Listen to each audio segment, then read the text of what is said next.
दोस्तों का स्वागत है सोलो लेवलिंग के एक और नए एपिसोड में। और आज मैं आपको एक्सप्लेन करने वाला हूँ सोलो लेवलिंग का सीजन 3 का एपिसोड 7। और हम सबने पहले के एपिसोड में ये देखा था कि संग ईसल के साथ उसके डीमन क्रिस्टल में जाता है परमिट लेने के लिए नेक्स्ट फ्लोर का। और यहाँ ईसल के फादर संग से ये पूछते हैं कि उन लोगों ने उसे परमिट दे दिया तो वो यहाँ से चल जाएगा ना। लेकिन यहाँ संग कहता है कि उसकी एक और रिक्वेस्ट है। और जो ईसल का फादर होता है वो ये पूछता है कि तुम्हें और क्या चाहिए। और इसमें संग उसे ये बताता है कि वो उसकी डॉटर को साथ में ले जाना चाहता है। और अब इसके आगे तो हमें एपिसोड की स्टार्टिंग में ये दिखाया जाता है कि संग ईसल के फादर के साथ डिनर कर रहा होता है। और यहाँ ईसल का फादर संग से ये कहता है कि तुम्हें बस एंट्री परमिट और गाइड चाहिए। और यहाँ दूसरी साइड संग मनी मनी ये कहता है कि शायद जब मैंने इससे ईसल को ले जाने की बात की थी तो शायद उसने कुछ और ही सोच लिया होगा कि मैं कुछ और बोल रहा हूँ। और ईसल का फादर भी मनी मनी ये कहता है कि अभी मैं एक इंसान के साथ डील कर रहा हूँ और मुझे ये बात अच्छे से पता है कि मैंने इससे बैटल की तो मैं हार जाऊंगा। और यहाँ ईसल का फादर संग से ये पूछता है कि तुम मेरी डॉटर को खतरे में नहीं डालोगे ना। और यहाँ संग मनी मनी ये कहता है कि ये मॉन्स्टर होने के बाद भी अपनी डॉटर की चिंता कर रहा है। और यहाँ संग स्माइल करते हुए ये कहता है कि उसे कुछ नहीं होगा। और इसलिए ईसल का फादर इस जगह में परमिट को मंगा लेता है और वो सर्वेंट संग को परमिट भी दे देता है। और संग परमिट को खोलते हुए मनी मनी ये कहता है कि जो नेक्स्ट फ्लोर के एंट्री परमिट है वो डीमन क्लैंस के पास होने वाले हैं आपसे। और यहाँ संग खड़े होकर ईसल को ये कहता है कि अभी हम यहाँ से जा सकते हैं। और इसमें ईसल हाँ बोल देती है। लेकिन यहाँ अचानक से संग को एक नोटिफिकेशन आता है कि एक नोवल डीमन ने पार्टी ज्वाइन करने के लिए रिक्वेस्ट भेजी है। और यहाँ संग मनी मनी ये सोचता है कि ये पार्टी सिस्टम है और ये पार्टी सिस्टम का काम ये है कि जो भी आपका पार्टी मेंबर होगा वो आपकी फाइट में जितनी मदद करेगा उसे उतने एक्सपीरियंस पॉइंट मिलेंगे। और यहाँ संग मनी मनी ये कहता है कि इसका मतलब ये है कि मैं अपने एक्सपीरियंस पॉइंट को अपने पार्टी मेंबर के साथ शेयर कर सकता हूँ। और यहाँ संग ईसल से ये कहता है कि आगे चल के हमारी किसी से बैटल हुई तो बैटल ज्वाइन करने के बारे में सोचना भी मत, क्योंकि मैं अकेला सब कुछ संभाल लूंगा। और ये सब सुनने के बाद ईसल ब्लश करते हुए हाँ कहती है। लेकिन इसे कौन समझाए कि संग अपने एक्सपीरियंस पॉइंट को शेयर निकालना चाहता है, इसलिए वो इसे मना कर रहा है। और इसके बाद हमें नेक्स्ट फ्लोर में ले जाया जाता है। और यहाँ संग ईसल से ये पूछता है कि तुम अपने होस्ट के बिना ठीक रहोगी। और यहाँ ईसल संग को ये बताती है कि नेक्स्ट फ्लोर में बस पार्टी मेंबर ही जा सकते हैं और इसलिए वो अपने साथ होस्ट को लेके नहीं आ सकती। और इसके बाद ईसल संग को रुकने के लिए बोलती है और वो संग को ये बताती है कि ग्रेस क्लैन इस लिक्विड को पसंद करते हैं और मेरे फादर ने सारे क्लैन के लिए गिफ्ट भेजे हैं। लेकिन यहाँ संग कहता है कि ये किस लिए है। और इसमें ईसल ये बताती है कि इससे आपको उनसे डील करने में आसानी होगी। और यहाँ संग ईसल से ये पूछता है कि तुम्हारे ग्रेस क्लैन के साथ अच्छी रिलेशनशिप है क्या। लेकिन यहाँ ईसल ये बताती है कि ऐसा नहीं है। और पहले डीमन रैम में डीमन एक दूसरे से पावर के लिए लड़ते रहते थे, लेकिन मैं ये तुम्हें ये बता सकती हूँ कि जो ग्रेस क्लैन है वो कुछ ज्यादा रिस्पॉन्सिबल है। और यहाँ संग ये कहता है कि ये जान के अच्छा लगा। और ईसल को ये भी कहता है कि मेरा इस जगह में इंतजार करना क्योंकि मैं जल्दी आ जाऊंगा। और इसके बाद हमें अंडर सेशन दिखाया जाता है और यहाँ चेयरमैन यूएस के नेशनल लेवल अंडर के साथ मीटिंग कर रहे थे। और यहाँ वो नेशनल लेवल अंडर ये कहता है कि तुम वेरी फ्लुएंटली इंग्लिश बोल रहे हो, लेकिन मैं यहाँ ये सोल नहीं हूँ कि मैं तुम्हारी बातों को अच्छे से समझ पा रहा हूँ कि नहीं। और तुम सही में ये नहीं जानती कि कोरिया का 10वां एस क्लास सेंटर कौन सी जगह में है। लेकिन यहाँ मिस्टर वू जिनसुल ये बताते हैं कि वो एक ऐसा पर्सन है जिसे पिन डाउन करना बहुत ज्यादा मुश्किल है, लेकिन हमारी सर्वेलेंस टीम उसे ढूंढने की कोशिश कर रही है। और ये सुनने के बाद वो नेशनल लेवल अंडर ये कहता है कि तुम ये बोल रहे हो कि मुझे तुम्हारी बातों में भरोसा करना चाहिए। लेकिन यहाँ मिस्टर वू ये कहते हैं कि जापान की अंडर सेशन इतनी ज्यादा फुलिश नहीं है कि वो एक नेशनल लेवल अंडर से झूठ बोले। और ये सुनने के बाद नेशनल लेवल अंडर हंसते हुए ये कहता है कि ऐसा है। और ये भी कहता है कि मैंने ये सुना है कि अंगडंग सो ने कोरिया के अंदर परेशानी क्रिएट कर दी थी और वो एक एस क्लास हंटर है, इसलिए हम उसे ये नहीं बोल सकते कि तुम्हें क्या करना चाहिए और क्या नहीं करना चाहिए। और यहाँ चेयरमैन मनी मनी ये कहते हैं कि ये ऐसे बात कर रहा है कि वंगडंग सो एक अमेरिकन हंटर है। और वो नेशनल लेवल हंटर ये भी कहता है कि संजिन वो एक लौता रीजन नहीं था कि मैं इस जगह में आया हूँ। और मैं यहाँ हंटर सीजन से ये कहने आया हूँ कि वंगडंग सो को इस कंट्री में आने के लिए डिनाई कर दिया जाए। और देखने से ऐसा लग रहा है कि आपने ये पहले कर दिया है। और यहाँ चेयरमैन ये कहते हैं कि यस हमने पहले कर दिया है ये। और इसके बाद नेशनल लेवल हंटर चेयरमैन से हाथ मिलाते हुए ये कहता है कि देखने से ऐसा लग रहा है कि हमारे पास कुछ बात करने के लिए अब बचा नहीं है और मैं आपको एक और कॉल करूंगा अगर मुझे फ्यूचर में कुछ चाहिए होगा तो। और यहाँ चेयरमैन मनी मनी ये कहते हैं कि मैं स्मॉल मैन नहीं हूँ, लेकिन इस हंटर के सामने मैं एक बच्चे जैसा दिख रहा हूँ। और यहाँ नेशनल लेवल हंटर ये भी कहता है कि मैंने ये सुना है कि कोरिया जीजू आइलैंड की वजह से परेशान है और मेरा यहाँ आना तुम्हें एक झूठी उम्मीद दी है क्या।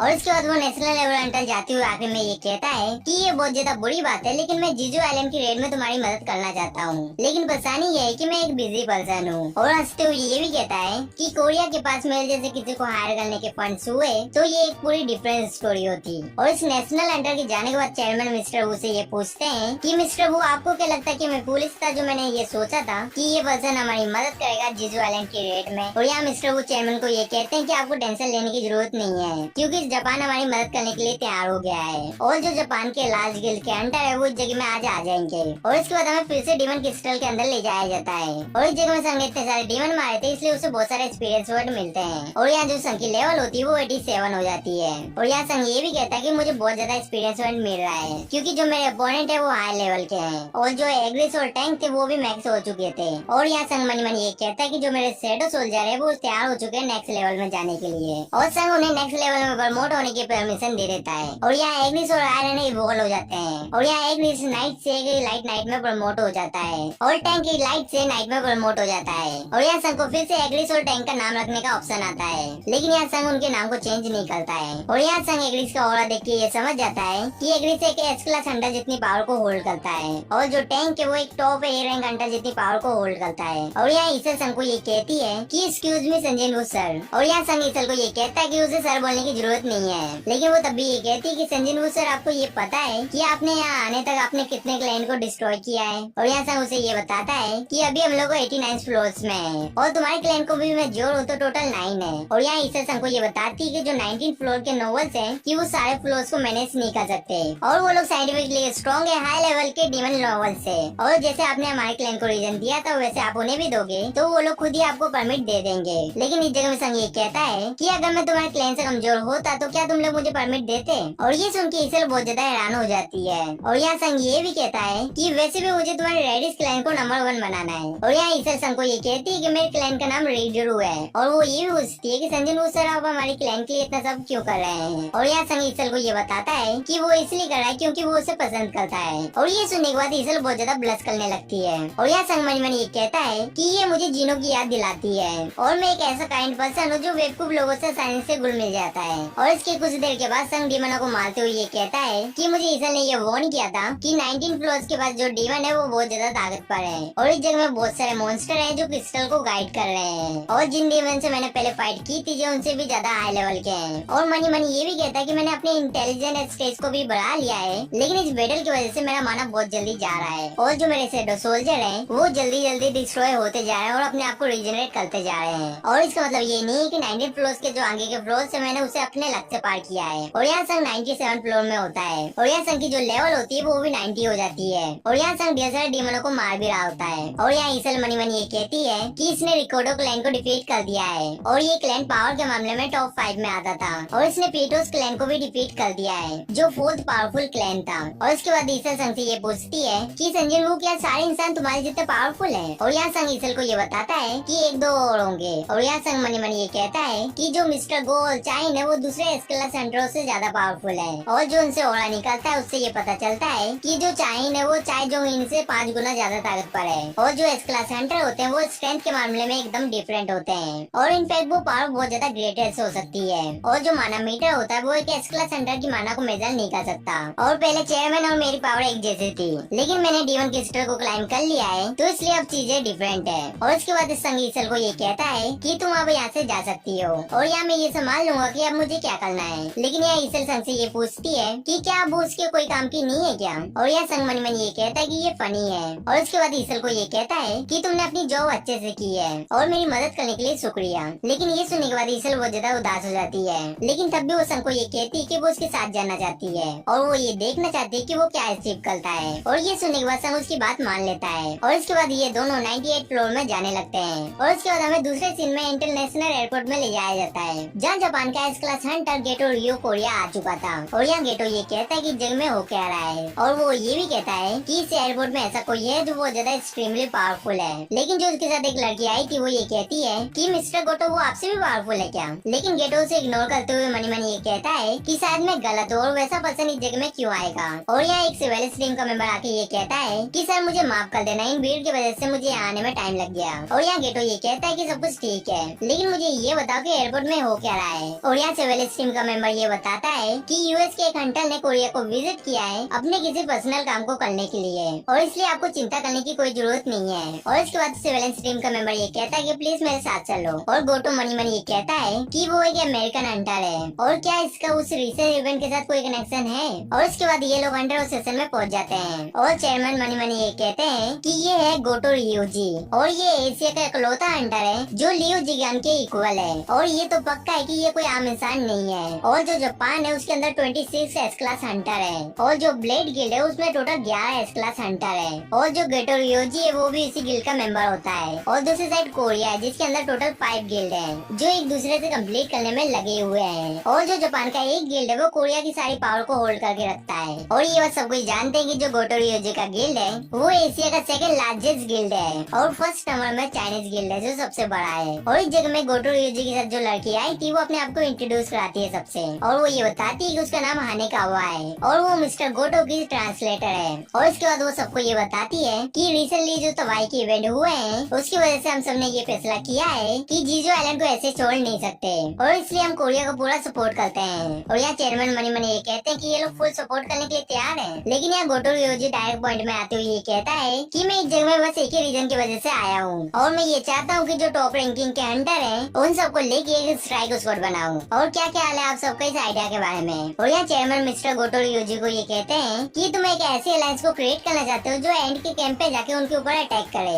और यहाँ मिस्टर गोटो रियोजी ये कहता है कि तुमने सही कहा। और यहाँ चेयरमैन ये कहते हैं कि मैं ये जानता हूँ कि जो जापान के हंटर है वो एक्स्ट्रा ऑर्डिनरी है, लेकिन जीजू आइलैंड की कॉलोनी में अटैक करना बहुत ज्यादा खतरनाक हो सकता है। लेकिन यहाँ गोटो रियोजी ये कहता है कि हम सब एक एस क्लास गेट को डील कर रहे हैं और इसलिए हमने सब कुछ पहले तैयार कर लिया है। और इसके बाद हानाकावा का सबको डॉक्यूमेंट देते हुए ये कहती है कि इस डॉक्यूमेंट के अंदर उन एंड की सारी डिटेल्स है। और यहाँ गोटो रियोजी ये भी बताता है कि जितनी भी एंड है वो एक ए क्लास हंटर जितनी पावर को पोजेस करती है और उन एंड के पास एक कमजोरी भी है और वो कमजोरी है उनका लाइफ स्पैन जो बहुत ज्यादा कम है, क्योंकि जो एंड है वो बस एक ही साल जीने के केपेबल है। और अगर हम लोगों ने एंड क्वीन को मार दिया तो जो जीजू आइलैंड के एंड है वो एक ही साल के अंदर मारे जाएंगे। और यहाँ चेयरमैन मनी मनी ये कहते हैं कि बस हमें क्वीन को मारना है, लेकिन ये प्लान रियलिस्टिक साउंड कर रहा है, लेकिन रियलिटी है कि एंड क्वीन को मारना बहुत ज्यादा मुश्किल होने वाला है और ये 1000 एंड को डिफीट करने जैसा है। लेकिन इसके बाद चेयरमैन ये कहते हैं कि तुम ये जानते हो ना कि जो एंड है वो अपनी क्वीन के लिए अपनी जान भी दे सकते हैं। लेकिन यहाँ गोटो रियोजी ये कहता है कि ऑफ कोर्स मैं ये बात जानता हूँ और हम 1000 एंड को छोड़ के डायरेक्ट क्वीन को कैप्चर कर लेंगे, क्योंकि हम लोगों को उन लोगों से फाइट करना ही नहीं पड़ेगा